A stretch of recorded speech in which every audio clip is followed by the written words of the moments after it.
Achayans gold 20 വർഷത്തെ പാരമ്പര്യം 26 ഷോറൂമുകൾ. Call 8590046916. മൂവാറ്റുപുഴയിൽ വ്യാപാരി വ്യവസായി ഏകോപന സമിതിയുടെ പുതിയ യൂണിറ്റ് രൂപീകരിച്ചു. നഗരത്തിലെ വലിയൊരു വിഭാഗം വ്യാപാരികളും സംഘടനാ ആനുകൂല്യങ്ങളോ സർക്കാരിന്റെ ക്ഷേമ പദ്ധതികളോ ലഭിക്കാതെ പുറത്തു നിൽക്കുന്ന സാഹചര്യത്തിലാണ് പുതിയ യൂണിറ്റ് രൂപീകരിച്ചതെന്ന് ഭാരവാഹികൾ വാർത്താസമ്മേളനത്തിൽ പറഞ്ഞു. കേരള വ്യാപാര വ്യവസായി ഏകോപന സമിതിയുടെ നേതൃത്വത്തിൽ മൂവാറ്റുപുഴയിൽ വ്യാപാരികളുടെ പുതിയ യൂണിറ്റ് രൂപീകരിച്ചു. മൂവാറ്റുപുഴ നഗരസഭാ പരിധിയിലെ 30 വാർഡുകളിലായി ഏകദേശം 3500ഓളം വ്യാപാരികൾ പ്രവർത്തിക്കുന്നുണ്ടെങ്കിലും നിലവിലുണ്ടായിരുന്ന സംഘടനയിൽ 1500-ൽ താഴെ ആളുകൾക്ക് മാത്രമാണ് അംഗത്വം നൽകിയിരുന്നത്. വലിയൊരു വിഭാഗം വ്യാപാരികളും സംഘടനാ ആനുകൂല്യങ്ങളോ സർക്കാരിന്റെ ക്ഷേമ പദ്ധതികളോ ലഭിക്കാതെ പുറത്തു നിൽക്കുന്ന സാഹചര്യത്തിലാണ് എല്ലാവരെയും ഉൾപ്പെടുത്തി പുതിയ യൂണിറ്റ് രൂപീകരിച്ചതെന്ന് ഭാരവാഹികളായ president Naishad Plamoottil, general secretary Jacob Iramangalath, treasurer Rafeeq Thoppil, vice പ്രസിഡന്റുമാരായ സ്മിത്ത് പാലപ്പുറം, ഷൈജു തുമ്പയിൽ, സെക്രട്ടറിമാരായ James Mathew, Navas K A എന്നിവർ വാർത്താസമ്മേളനത്തിൽ പറഞ്ഞു. സംസ്ഥാന ട്രഷററും എറണാകുളം ജില്ലാ പ്രസിഡന്റുമായ PC ജേക്കബ് സാറിൻ്റെ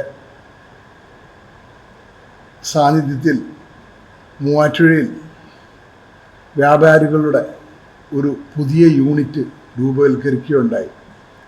അത് രൂപപ്പെടുത്താനുള്ള സാഹചര്യം, ഇവിടെ നിരവധി വ്യാപാരികൾ നിരന്തരമായിട്ട് ആവശ്യപ്പെട്ടുകൊണ്ടിരിക്കുന്ന സാഹചര്യത്തിലാണ് ഇവിടെ ഒരു യൂണിറ്റ് ഓൾ കേരള ബേസിലും ജില്ലാ തലത്തിലും ഇവിടെ രൂപീകൃതമായത്.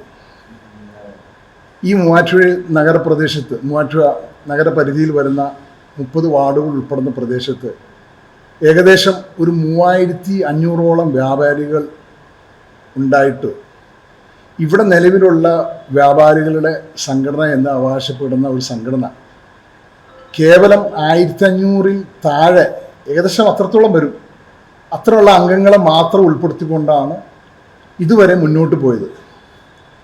അപ്പോൾ നല്ലൊരു ശതമാനം ആളുകൾ ഈ വൃത്തത്തിനുള്ളിലില്ല. അവർക്ക് അവരുടേതായ ആവശ്യങ്ങളുണ്ട്. വ്യാപാരികളാണ്. സർക്കാരിൽ നിന്ന് കിട്ടേണ്ട ക്ഷേമ പദ്ധതികൾ, അതുപോലെ ആനുകൂല്യങ്ങൾ, കച്ചവടക്കാരുടെ നിരന്തരമായ ആവശ്യങ്ങൾ വ്യാപാരികൾ വളരെ നിരന്തരമായ ആവശ്യപ്പെട്ടുകൊണ്ടിരുന്നതാണ്. ഇവിടെ അതിശക്തമായ ഒരു സംസ്ഥാന തലത്തിലും ജില്ലാ തലത്തിലും നേതാക്കളും അവർക്ക് ജനാധിപത്യപരമായ ബൈലോയുമുള്ള ഒരു സംഘടന അത്യന്താപേക്ഷിതമാണെന്ന് തോന്നിയതിൻ്റെ അടിസ്ഥാനത്തിൽ ഇവിടെ ഇത് രൂപീകൃതമാകുന്നു. പല കാരണങ്ങൾ പറഞ്ഞ് അംഗത്വം പുതുക്കി നൽകാതിരിക്കുകയും പലരെ ഏകപക്ഷീയമായ തീരുമാനപ്രകാരം പുറത്താക്കുകയും ചെയ്തു.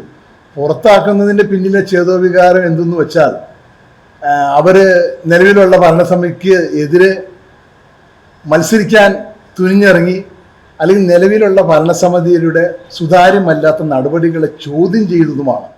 സംസ്ഥാന പ്രസിഡന്റ് രാജു അപ്സരയുടെ നിർദ്ദേശപ്രകാരം സംസ്ഥാന ട്രഷററും എറണാകുളം ജില്ലാ പ്രസിഡന്റുമായ PC ജേക്കബിന്റെ സാന്നിധ്യത്തിലാണ് പുതിയ ഭാരവാഹികളെയും യൂണിറ്റിനെയും തിരഞ്ഞെടുത്തത്. ജനാധിപത്യപരമായ രീതിയിലും ബൈലോ അനുസരിച്ചും വ്യാപാരികളുടെ അവകാശങ്ങൾ സംരക്ഷിക്കാനാണ് പുതിയ കമ്മിറ്റിയുടെ പ്രവർത്തനമെന്നും ഭാരവാഹികൾ വ്യക്തമാക്കി. News desk, Muvattupuzha news. ഏത് കടയിൽ നിന്ന് വാങ്ങിയ നിങ്ങളുടെ പഴയ സ്വർണവും എക്സ്ചേഞ്ച് ഓഫറിലൂടെ വിലയിൽ വ്യത്യാസമില്ലാതെ ജെയ്കോയുടെ HUID സ്വർണ്ണാഭരണമായി മാറ്റിവാങ്ങാം. നിങ്ങളുടെ ഓൾഡ് ഗോൾഡിന് ഉയർന്ന വില, ഉടൻ പണം. കേരളത്തിലെ നമ്പർ 1 ലൈറ്റ് വെയ്റ്റ് ജ്വല്ലറിയായ ജെയ്കോ ജുവൽസ് ലൈറ്റ് വെയ്റ്റ് സ്വർണ്ണാഭരണങ്ങളുടെ ട്രെൻഡി കളക്ഷൻസുമായി നിങ്ങളെ സ്വാഗതം ചെയ്യുന്നു. Jaico jewels, Pothanicad, Thodupuzha, Kothamangalam. Jaico gold manufacturers and wholesale ഡീലേഴ്സിന്റെ സഹോദര സ്ഥാപനം.